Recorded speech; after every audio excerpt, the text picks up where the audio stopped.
Yo, it's Bias, and you watching Source TV on the Source.com. Cole was going in, playing Born Sinner at the time for, like, people he held in high regards, you know, such as No ID and Salam, like, just legends of this game. And, you know, then when he would be done playing Born Sinner, he'd be like, yo, check out this kid from Queens. Let me play you a couple songs. And, you know, those dudes were real interested in what we had going. And, you know, but at the time, we really wanted a Dreamville situation, you know, and that wasn't necessarily materializing yet. So, I mean, I got nothing but love for both of those dudes. No ID took us into his studio when Cole was working on Born Sinner, and we were in his studio for like 2 months, you know, and he's one of the wisest people you could be around when it comes to this particular, you know, game. Fiji Water in my iron. I was in the hotel. I don't even remember what city we're in, but Camille, who's Cole's assistant, was calling me, and I think it was one of those days where I like grossly overslept, and it's like, yo, we're going to the venue. I usually ride with the band, but I had like overslept that, and you know, Cole was just happened to be going early because he had like a meet and greet or something. So I told him like, yo, I'm gonna catch a ride with you guys today. Went back to sleep. She calls me like, yo, where are you? Like, we're in the lobby. We gotta go. I'm like, oh shit.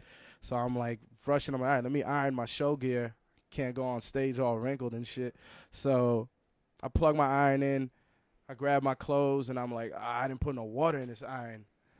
I'm like, sure, I can't unplug it now. Like, I'm going to lose all my heat.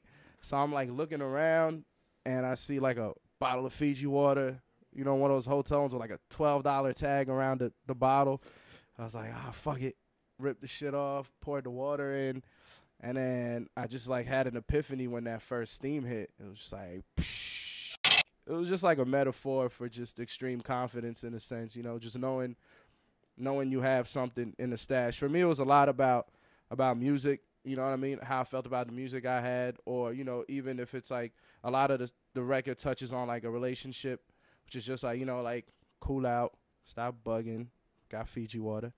We were the Sumunga Fiends before I ever even wrote a bar, you know, like we used to have one of the homies had a crib down in the West Village, and we would always either pregame there or, you know, we would be there after parties, you know, just wilding out.